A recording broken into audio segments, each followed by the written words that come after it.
Hello and welcome to Renting Ready.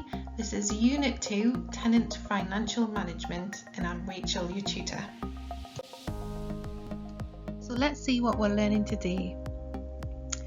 We're going to be looking at how to get the best deal with your utility provider, how to read gas and electricity meters, paying and understanding utility bills, and how to reduce your energy usage and save money. Knowing how to get the best deal for your gas and electricity can save you hundreds of pounds a year, so it's important to know how to compare and find this information. According to government research, the average household could save up to £200 per year on their bills. So why is this the case? If customers stay loyal to a provider and their original energy deal expires, they will automatically be transferred onto a standard variable rate, which is usually much more expensive. People that don't regularly switch their provider can stay on this expensive rate, sometimes for years. Switching helps you avoid this and lets you compare cheaper deals on the market. So before we look at how to compare energy deals, we need to understand some of the language used on billing. An energy tariff is how an energy provider charges a customer for their gas and electricity use.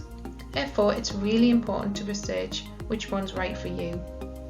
The two main types of tariff are fixed rate and variable. A fixed rate locks in the energy price, but you will still be charged for the amount of energy used. Variable rates change as the market price goes up and down. A standing charge is the cost of having a gas and electricity supply. Then you would pay for your usage charges on top. Therefore, the standing charge is a fee you pay your energy supplier simply because it gives you access to energy. Meter reads allow you to record and see how much energy you're using. If you don't supply these, you're at risk of your supplier estimating your bills, which could lead to over and undercharging. Therefore, it's important to submit these on a monthly basis. A kilowatt hour is a measure of how much energy you're using. It doesn't mean the number of kilowatts you're using per hour. It's simply a unit measurement that equals the amount of energy you would use if you kept a 1000-watt appliance running for an hour. So if you switched on a 100-watt light bulb, it would take 10 hours to rack up 1 kilowatt hour of energy. So let's have a little look at what this information looks like on a bill. We're going to have a look at A, and that's your balance, and this keeps you informed if you're in debit or credit with your supplier. So knowing this can be a good indicator of whether your direct debit is set at the right level to cover your energy usage. So supplying regular meter readings keeps this balance as accurate as possible. The back of the bill also contains some important information. B is a QR code. This is your bill's unique code containing information about your tariff and usage. Apps you can scan the code into, compare your current bill and inform you if there's a cheaper deal to switch to. C is the tariff name. This can quickly flag whether or not you're on your supplier's often more expensive default tariff, standard variable tariff, one to avoid. You also need your current tariff's name to start a comparison. D is the date your current plan ends. After this point, you'll be rolled onto a tariff chosen by your supplier, which could cost you more. You should switch again at this point to avoid overpaying. E is if your plan has an exit fee. You may need to pay the stated amount if you switch to another plan before your current plan ends. And lastly, F is your annual usage in kilowatt hours. This is usually estimated based on previous meter readings. Suppliers can use this to figure out and calculate how much you would pay for the next 12 months on different plans. So what do you need to do to get the best deal for your energy supply? The answer is to shop around. Here is a list of the main comparison websites which let you access and compare the best energy tariffs on the market. There are plenty to choose from, so you can find the best tariff to suit your lifestyle. Let's have a look at uswitch.com to see how the website works. This is uswitch.com, and you would start your energy comparison by clicking the red button in the middle there, which would take you onto the next page. They'll ask, and this is definitely needed, a postcode where you live in. All the other information is optional. If you do provide an email address, they can send that information of the deals that you compare on that day, so you can look at them later. That's absolutely up to you. And then click Compare Energy Deals Now to get to the next page. So what they will ask you is if you use gas and if you have a dual fuel tariff. So a dual fuel tariff is if you get your gas and electricity from the same supplier. The next bit is who is your current supplier. So you need to click on your current supplier. If it's not there, you can get a list of more suppliers. And how do you pay for your bill? Have you got an economy 7 meter? An economy 7 meter is where you charged a different rate for your electricity or gas on an evening. It might be cheaper. And what is your tariff plan? So remember, in the last bit, knowing your tariff is really important when you're wanting to compare, just so you get a more accurate comparison for your bills. So you're almost there. This is the next page. Do you know how much energy you use? Again, this information is on your previous bill. You've got an option here, you can put it in how much you spend or how much you use in kilowatt hours. Or you can say I'm not sure, and you can get a usage estimate based on your household. And then you come to the final screen where it lists all of the deals that they've found for you to compare. So the top bit here shows your estimate of your annual projected costs, which is £786.70 there for the next 12 months. These are the plan details, so you can click into them for more information. That's the supplier name at the top there listed. You've got the contract length, the monthly cost broken down, and your estimated savings.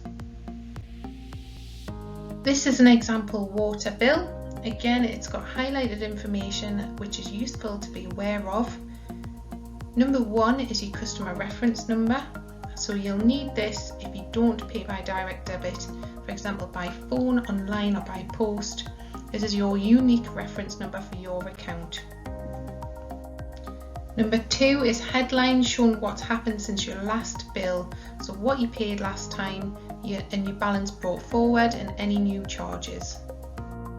Number 3 lets you know if you have got a water meter, if the bill's been worked out on actual meter readings or estimated meter readings. Number 4 shows that everything else on your bill is split into colour-coded sections, making it easy for you to find and read. Number 5, the blue box, is anything you need to know or act on, so important information here. And then on the next page, number 6 is an easy to read table that shows you your usage, charges and where your money goes to. So it's all broken down there. And the last page, number 7, helps you stay in control of your account, and it gives you any useful information from water meters to signing up to an online account. You'll find useful information on the last page there. Water meters are a great way of saving money on water bills. They do this by only charging you for the water that you've used. So if you don't have one, you'll be paying a standard charge based on your household, therefore paying for water that you might not be using.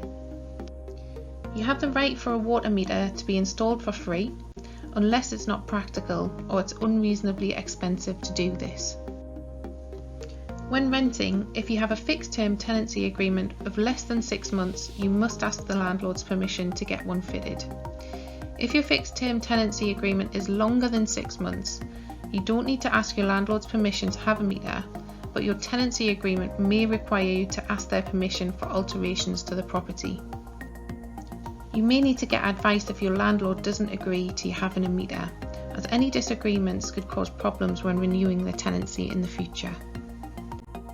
It's always useful to contact your water supplier to see if you're eligible for any support with the costs of your bills. An example here is the Support Plus scheme by Northumbrian Water. If you're on a low income or if you're claiming benefits, you might be eligible for up to 50% off your bill. They also have a priority register, so if you have any health needs or vulnerabilities, that can help you manage your account more easily and get support faster. There are a number of ways that you can pay for your utility bills. Direct debit can be set up with your supplier by providing a sort code and an account number.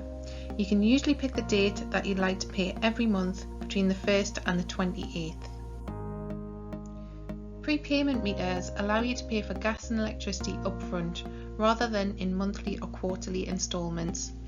You have to have a top-up card or key and insert this into the meter every time you want to load some more money onto it. Just like a pay-as-you-go mobile phone, money is spent from the balance every time you use energy, and if you run out of credit, the power will be switched off. Standing order is an instruction to your bank to take a set amount of money and pay this to your provider every month. Slightly different to a direct debit, as you will have the responsibility of changing the amount if the cost of your bill goes up or down. To pay by telephone, online or post, you will need your customer reference number, a credit card or checkbook. Please be aware that it can take a few days to clear these kind of payments. A payment card can be provided by your supplier and can be used to pay by cash or card in any post office or retailer with a PayPoint sign. So when moving into a new tenancy, how do you find out who your supplier is? There's a few ways of doing this. You can ask the landlord or the previous tenant. You can look out for bills from the supplier addressed to the occupier. You can find out your gas supplier by calling a national number. It costs 7p per minute. And you can find out your electricity supplier calling the Northern Power Grid on the below number. I will be providing a guide with all these tips and numbers at the end of the course. Thinking about what we now know, here's a bit of a checklist of how to set up your bills when moving into a new tenancy. You'll need to give the exact date that you moved in. You'll need to provide a meter reading on that date. Remember to compare those deals and ask for the cheapest tariff. Ask about the priority service register if you've got a disability, health condition or vulnerability. And ask about any support that you might be eligible for example the warm home discount. We have another task for your portfolio now, so if you want to press pause, I'll have sent a worksheet about identifying information on utility bills and another one about different ways you can pay for utility bills. Remember, if you have any problems with these worksheets or need any support, my details are at the end of the video. We are now going to look at how to read different types of gas and electricity meters, as there are several different types that could be installed in your new tenancy. You should now be aware that providing regular monthly meter readings is essential to manage your bills and usage effectively, and to avoid being under and overcharged, which could lead to debt. Your gas and electricity meter records how much energy you've used. How do you tell the difference between them? So there's key things that you need to look out for. On an electricity meter, which is the first image here, you need to look for the kilowatt hour sign. Every electricity meter has this on, and that's the unit measurement for electricity. And a gas meter will always have 2 gas points which will be connected to pipes, and also a yellow emergency sticker which gives you the number to call in an emergency if you can smell gas. The general rules for reading any type of meter are that you have to read it always from the left to right, that anything after a decimal point or in red should be ignored. So the meter reading on the right there is 39513. The 0 at the end we're going to ignore that because it's after a decimal point and it's in red. So a slightly different meter here. This is a single rate digital meter, but again the same principles apply. You read from left to right. Anything after a decimal point or in red should be ignored. So the meter reading is 21138. So we've got a 2-rate single meter display here. Again, a digital display. You need to check whether you've got 2 different rates for your electricity or gas. So some people can be on an economy 7, which means you pay cheaper rates at night time. So the way to look for this on your meter is to check if you've got a multi-rate single phase watt-hour meter along the top, as you can see in the photograph. And you'll need to give both meter readings to your supplier. Some meters only have one digital display that either flash the different readings in a cycle, or you have to press a button to get the cycle through the different readings. So on this one you've got 2 meter readings. One is 19937 and the second one, when they've pressed the button, is 11362, read from left to right. On the right here we've got an example of a dial display meter. Not much of these are around, they're quite an old meter, but just in case you come across one, they've got a slightly different way of reading the numbers as well. So again, you read from left to right. If the pointer is directly on the number, you record that number. If the pointer is not directly pointing at the number, you record the number it's past. Okay, this doesn't include though a 0, so if it's past the 0 you will record the 9. So the meter reading on the right is 83923. Smart meters are the future of helping you manage your gas and electricity bills, and they can be fitted free at your home. Smart meters show exactly how much gas and electricity you're using, meaning you don't have to provide meter reads and your bills will not be estimated. There are 2 parts to the smart meter, the new meter itself and the home display, which is on the right. This shows you how much energy you're using and how much it's costing you at all times, so it's a great way of keeping track. We have another task for your portfolio now. If you want to press pause on the video, we've got a meter read quiz to see how you can read different meters and what you've learned from the last bit of the video. If you've got any problems with the quiz, accessing the quiz, or need support, you know that my details are at the end of the video if you need to contact me. Saving energy isn't just about helping you be more energy efficient. It's also a great way to save money. With a few simple changes to your lifestyle and your home, you could be saving hundreds of pounds on your heating, gas and electricity bills per year. This graph is a breakdown of where most of our household energy is used, and as you can see there are 4 much larger areas. Lighting in yellow is 12%, so this depends on the type of bulbs used, and we'll go into the best ones that'll save you money in a bit. Washing and drying, those appliances are quite expensive to run, coming in at 13% in the orange. And water heating in green, 14%, so this is when you're filling up your sink, having a shower and having a bath. Heating and cooling by far is the largest area where we're expending energy in the home, nearly 50%. So if you can save energy here, you're going to make much bigger savings for your pocket. How do we save money on our heating bill? The first step is to be more mindful of when we actually need to have the heating on. Wearing warm clothes around the house or putting an extra blanket on the bed will really cut down your energy usage. Turn down the thermostat by 1 degree. This can create savings on your heating bills.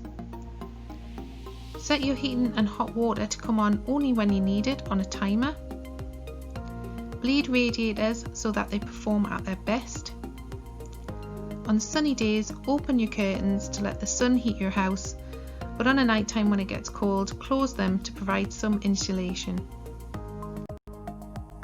Washing and drying takes up a lot of energy in the household as well. So washing clothes at 30 degrees will cut your electricity bill by about 40% compared to higher temperatures. Try to only switch on with a full load, whether it's washing machine or dishwasher. Air dry your laundry rather than tumble drying it, particularly if it's warm and windy weather. Depending on your circumstances, you may be entitled to getting some support with your energy costs. People on low incomes may be entitled to the Warm Home Discount Scheme run by the government to receive £140 off your yearly fuel bill. Not all suppliers offer this, so be sure to ask when setting up your bills. And not all suppliers have the same eligibility criteria, so again it pays to shop around and ask those questions. Here we have some more tips on saving energy and money. See if you can guess how much each will save you on a yearly basis. First we have the LED light bulbs. These are the best type of energy saving bulb. How much do you think these are going to save per year?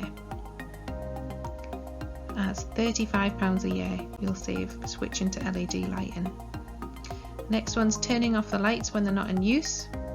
How much do you think that's going to save? Have a little think in your head. And that's £15. Using a bowl to do the washing up, so not leaving the tap running. How much do you think that's going to save? And that's £25 a year. The next one is only fill up the kettle with what you need. How much do you think that's going to save? And that's £7. A small amount, but it all adds up. Switching off appliances rather than leaving them on standby. How much do you think this is going to save you? And it's £30 a year. And the next one, switch to the water efficient shower head. So sometimes you can get these free from your water supplier as well. How much do you think this is going to save you? And that's £70 a year, the highest one. And spending a minute less in the shower every day. Annual saving of £7. So if we top these all up, you can save £189 on your bill per year just by changing a few things that you do in your household. This is the last task of today of this session for your portfolio, so press pause and complete the worksheet that I've emailed through, identifying ways you can save money on energy usage. Again, if you have any problems, my contact details will be at the end of this video. Let's have a final recap on the tasks you need to complete from this session today of Rent and Ready. First one is to outline where you can get the best deal for your gas and electricity. Complete the worksheet on billing information and ways of paying for utilities. Complete the online quiz on meter reads. And complete the worksheet on how to save energy and money. Finally, thanks for taking part in today's session. You should have received an email with all of the worksheets and online links to the quizzes. If you've got any support needs around the topics covered, please do not hesitate to contact me on these details.